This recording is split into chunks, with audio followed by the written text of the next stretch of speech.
সবাইকে আসসালামু আলাইকুম। সবার কী অবস্থা? আশা করছি সবাই অনেক ভালো আছেন। তো এই যে এটা হচ্ছে আজকে একদম তেঁতুলের একটা ইউনিক আচার বানালাম। দেখছেন তো অনেক বেশি লোভনীয় মনে হচ্ছে। পুরো রেসিপিটা জানতে আমার ভিডিওটা কিন্তু শেষ পর্যন্ত দেখতে হবে। এখানে একদমই টাটকা কিছু তেঁতুল আনিয়েছিলাম বান্দরবন থেকে। মানে তেঁতুলগুলো দেখতে এত লোভ লেগেছে, এত লোভ, একদমই টসটসা ছিল। তাই ভাবলাম প্রথমেই চামড়াগুলো ছিলে আমি এটাকে একটু রোদে দিয়ে নিয়েছি।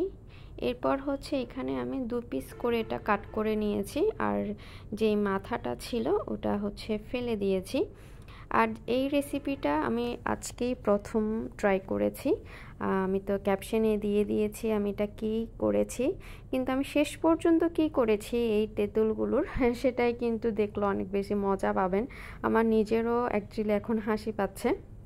এরপর এগুলো একটু রোদ লাগিয়ে জাস্ট এখানে প্রথমে আমি কয়েকটা পিস নিয়ে নিয়েছি, যেহেতু প্রথমবার করছি তাই এখানে তেঁতুলের সাথে নিয়ে নিয়েছি গুড়। আমি কিন্তু প্রত্যেকটা আচারে গুড় ইউজ করি চিনির বদলে। এখানে গুড় নিয়ে নিয়েছি, আর সাথে নিয়ে নিয়েছি একটু করে 5 ফোড়ন, আর হচ্ছে চিলি ফ্লেক্স, আর সরিষার তেল, যেটা ছাড়া তো আচার একদমই ইনকমপ্লিট। তো সবগুলো উপকরণ একত্র করে আমি রেডি করে নিয়েছি।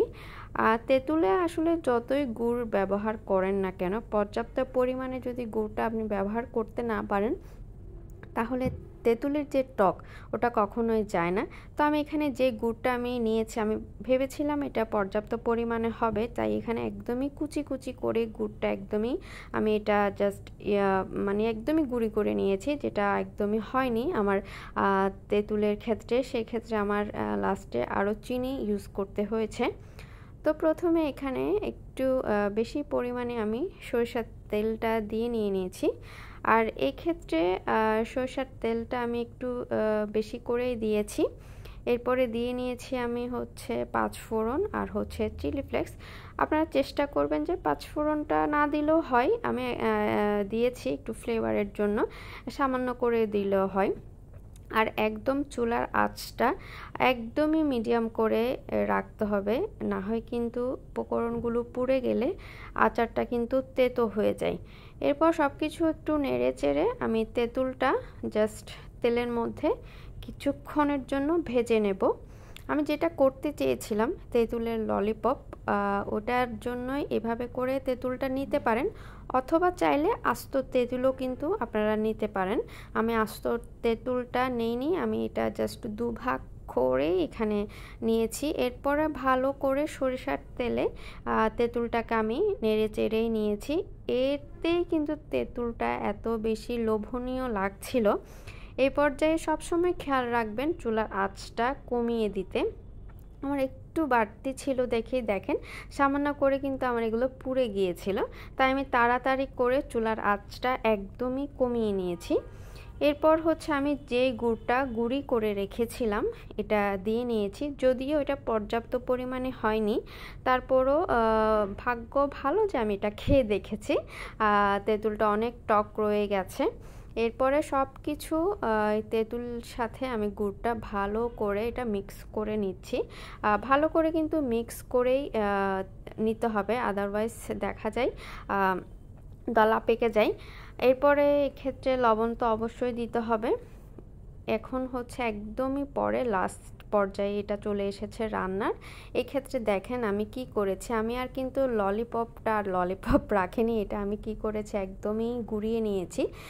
যেহেতু আমি তেঁতুলের পরিমাণটাও আমার অল্প ছিল, এরপর আমার গুড় দিতে হয়েছে, আবার চিনি দিতে হয়েছে, সেক্ষেত্রে আমি কি করেছি আর এটা ভেঙে নিয়েছি। আমি ভাবছিলাম এইভাবে গোল গোল লাড্ডু আকারেই হচ্ছে আমি তেঁতুলটা বানিয়ে নিব, যেটা আমাদের সচরাচর দোকানে কিনতে পাওয়া যায়। আমি ভাবলাম যে এভাবেই করে নিই। সকালবেলা আমি এটা রেডি করছিলাম, দেখলাম যেহেতু আমি গুড় দিয়ে করেছি এটা এত বেশি শক্ত হয়ে গেছে যে লিটারেলি এটা তোলাই যাচ্ছিল না, এটা এত বেশি শক্ত হয়ে গেছিলো। এভাবে সবগুলো গোল গোল করে আমি বানিয়ে নেওয়ার পর এগুলো আবারও আমি একটু মিঠা আর চিনি মিক্স করে এটা একটা শিরায় দিয়ে নিয়েছি, যাতে একটু এটা সফট হয়ে আসে। এই যে আমার একদমই তেঁতুলের এই গোল্লা আচার, যেটা লাড্ডু বললেও হয়, তেঁতুলের লাড্ডু, এটা একদমই রেডি। শিরায় দেওয়ার পর তেঁতুলের টেস্টটা, আচারের এই টেস্টটা এত বেশি মজা হয়েছে যে এটা একদমই চেঞ্জ করে দিয়েছে এই শিরাটা। শিরায় দেওয়ার কারণে কিন্তু আমার এই তেঁতুলের আচারটা একদমই চেঞ্জ হয়ে গেছে। এত মজা হয়েছে, জাস্ট চেটে পুটে মানে বসাতেই কিন্তু আপনি এই পুরা বাটিটা সাবার করে নিতে পারবেন। এই দেখেন কি যে লোভনীয় এটা লাগছে। অবশ্যই এটা ট্রাই করে দেখবেন বাসায়। দোকানের যেই মামারা মানে কিনতে যেই আচারটা পাওয়া যায়, তেঁতুলের আচার, একদমই হুবহু সেই আচারের মতোই কিন্তু এটা হয়েছে। সবাই মাস্ট এটা ট্রাই করে দেখবেন আর অবশ্যই জানাবেন কেমন হয়েছে। তো আজকের ভিডিওটা এই পর্যন্ত। সবাই অনেক ভালো থাকবেন। আল্লাহ হাফেজ।